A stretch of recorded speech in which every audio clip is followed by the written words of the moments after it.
terms of availability, how did everybody come out of the match on Sunday, and what's the availability like absent, obviously, Pep situation? Yeah, so everybody came through the game okay, injury-wise, so everybody's okay.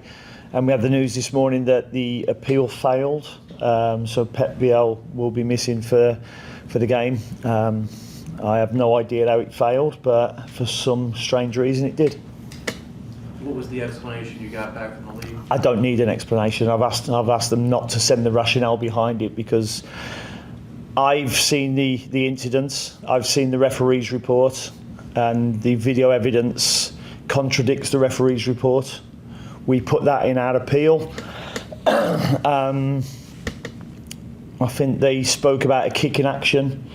I have no idea how, if your foot is connected to somebody else's foot, you can kick someone.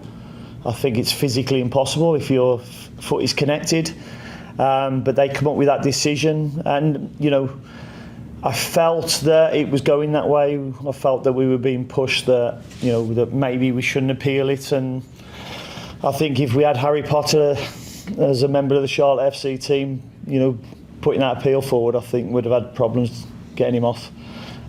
So unfortunately, it's missing, and it's a problem for our club, because this is the biggest game in our history. It's only a short history, but we're at home in front of our fans for the playoff game for the first time, and we'll be missing a DP.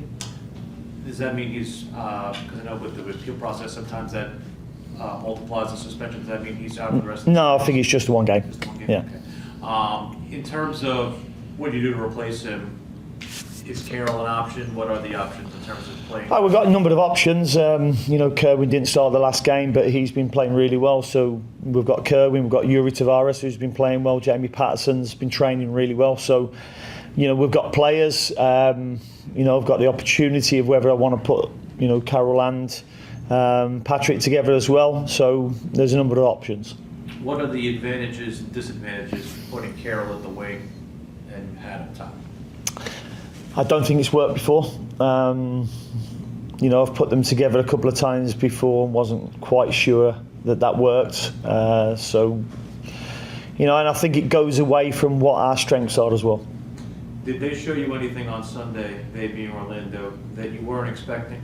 No, I saw exactly what I was expecting from them.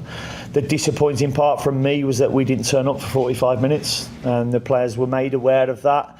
And we don't want that to be, our legacy moving onwards. We want to get as many people as we can into the bank on Friday night, and we want to put in a performance where they can be proud of us, because for 45 minutes we weren't at our best, and there were too many players who didn't even reach a 7 out of 10.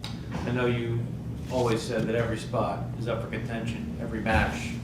Is there, obviously with the one you'll have to make a force change, but is there anything else that is maybe catching more of your eye in terms of a spot that might be in contention?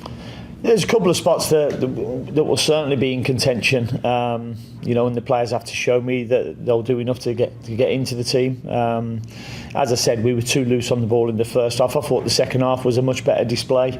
We conceded a goal on the counter, but we've done enough for me to know that we can go and hurt them and cause them problems, and especially at home with our fans behind us. I was about to say, when it comes to playing home versus away, you've kind of tried to shy away from that because you don't want to rely on the home, but how much now do you rely on your home form and how well you guys have played there? Well, we have to, because if we don't, then we don't go any further. So the players know that. It's a big game, and it would have been a big game for both teams if whichever team wins on that first game. And you'll see that throughout the other games that are happening. So we're excited for it now. We're looking forward to it. We feel aggrieved, and I think the injustice that we as a team feel, I think will make the club grow stronger. Carol? And speaking of injustice, is that a play in your mind where the head referee did not witness it and he went to his assistant? The head referee on the video evidence definitely does not see the incident. He doesn't blow up for a free kick. He's obviously brought to attention that something has happened, and the closest match official to that is 40 yards away. So I think it's an incorrect decision. I think it's an incorrect process as well, and I think it's been flawed. But we have to go with it, and it is what it is. And I'll leave it to other people's judgments if that was somebody else's DP. Is that an instance where VAR could and should be used? I believe so. And as I say, we have to prove it's a clear and obvious error. So I Googled last night clear and obvious in an American dictionary because I wasn't sure whether clear and obvious was different to an English. And it's the same. So I understood that. I understand the laws of the game and what violent conduct stands for as well. And in my 36 years of professional football, I can't understand how you can kick somebody when your leg is connected to the other person's leg. Dean. I'm sorry, Karen. It did. I watched a slow-mo video of it, and his leg goes back up. I mean, is that what, I mean? The other lad's leg goes No. back up as well. Okay. At the same time. Okay. I'd have probably given him a gold medal for synchronised swimming. And the VAR was not used at all, right? In live action? My belief is any red card event, any penalty, any goal, VAR is used. But for whatever reason, the referees issued a red card and never, ever seen the incidents live or never been replayed that incident. And we've lost a DP because of that. Dean, some clubs would kind of flush it and just say, like, let's just get out of the game. Is it apparent to you that your entire roster feels the same way you do it as far as carrying this into Friday? No, listen, we've heard the appeal today. We feel an injustice with it because we all just feel that it is actually impossible for what's been reported to happen. And then you look at the video evidence and you go, well, that hasn't happened. There was no studs. There's no evidence of studs into an ankle.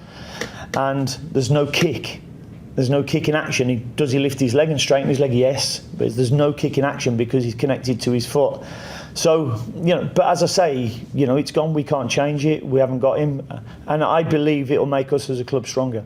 How do you feel after being here for a full season that this home crowd can change the dynamic for your club Friday night? I think that's been proven already. I think probably the lowest attendance we had this season was our poorest game against Minnesota.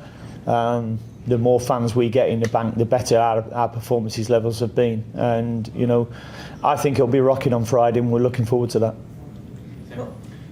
So, Coach, just to close the book on Bill, what did he have to say to it about it to you? Not an awful lot, to be honest. He wanted us to appeal as well. He knows he didn't kick out. He lifted his foot, and we can't deny that. But his foot was also connected to their player's foot as well. So to ask a couple questions about guys who've been trying to make it into the lineup. Who has been fighting hard to be on the roster that maybe we haven't seen in a while, like Aronin, Lindsay, some of those guys?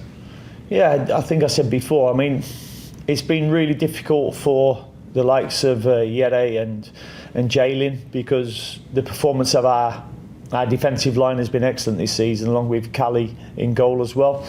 So it's been really tough, especially over the last 5 or 6 games, how we've been playing.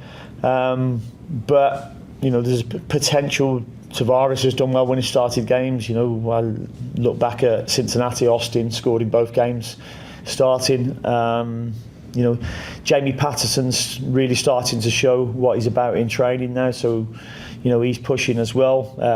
We've had Vargas, we've had Adjaman coming off the bench in recent games. Patrick started the last game against DC as well. So I think we've got some really good competition for places at the moment. You said just now that this is the biggest match in the club's history on Friday. If you win it, you get another biggest match in the club's history a week later. How are you and the squad dealing with that sort of pressure? I think we're looking forward to this pressure that we'll have on Friday because it'll be on our home turf. And what we have to do is go and get the right results, to take them back to Orlando again. And then, we have to find a way of going and beating them at their place. And then finally, last year the team spent a lot of time in Texas for Leagues Cup. If you you know, if you win the next two, it's very likely that you'll be spending some more time in Florida. You know, do you think that the team is going to be able to play anywhere going down the stretch? This team can play anywhere. Yeah, I have no doubts about that. And you know, it is cooling up a little bit, whether it be in Texas or Florida. You know, so you can certainly deal with the change in temperature as well. Thanks, Coach. Best of luck on Friday. Thank you. And then back to Carol. Dean, you mentioned at the halftime in Orlando that, you know, you told the guys that you should play with more fun. I asked Brent about that today, and maybe the team felt a little nervy going into this match. What kind of things have you guys talked about from that match heading into this one to make sure that the occasion doesn't get to the players? Yeah, I don't think it will. I mean, I think they've built up a lot of momentum going into that first game. And, you know, Orlando are a good team. They've got good players. They're dynamic. They've got good movements. But we know we can be better than what we've shown. You know, and that was the disappointing thing for the players. Whether that was a build-up of pressure or whether that was just so many players having an off day, because we turned the ball over too much, and that was pretty much that summed the first half up to me. You know, said before, we had Privs running out with the ball, got tackled. Ashley Westwood running out with the ball, got tackled, and you know, it became, you know, a never-ending story a little bit. So I thought I saw a lot in the second half where I saw our players get into better positions, built up really well, caused them problems, and made them drop off. And you know, I expect our players to take that into this game now. The first maybe 10 to 15 minutes of that first half, Orlando attacked you a lot on that right-hand side. Is there anything different you feel that maybe a Yaron Ronan could provide for you than a Tim Rain? If you look back at the first 10 minutes, they get there down there once, and I've had the stats put in front of me about where the majority of their openings came from, and it was down our actual right-hand side. Because Nathan was playing a lot higher in the game, they attacked down the side of Adi Malanda an awful lot in the game. So, you know, we've got to be careful of both sides, really. Cheers. I'm not going to close the door on Pep Gilliam. Sorry. Sorry, Sam. Did you tell him that the appeal was denied, and how did he take it? Yeah, I told him this morning. Yeah, he was very disappointed, obviously.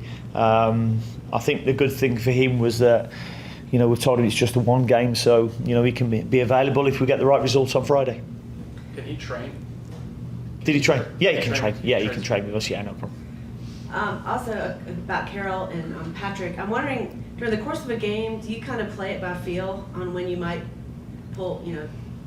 Yeah, I mean, because, you know, this could be a, you know, keep going or go home kind of feel to the game. We'll have to, we'll work on some different scenarios that could happen in the game. Okay.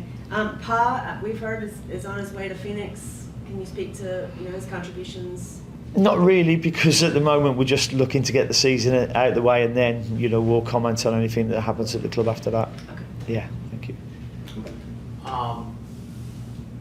With Patrick, that 16 goal contributions that's on your bench going into last game, how, I guess, tempting is it to not want to have that be on the bench from the start?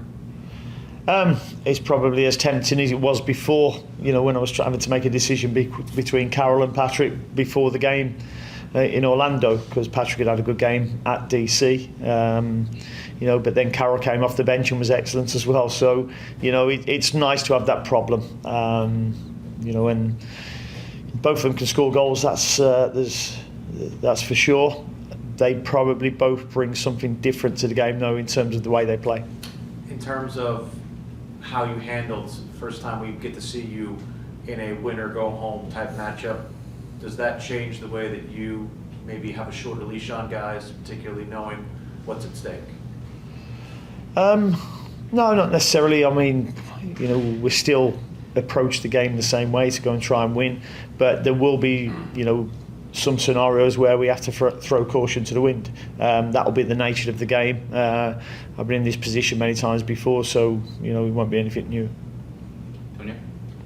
Dean, what does players with MLS playoff experience bring to the table, like Tim Ream and Junior Urso, just like Will said, in this type of games?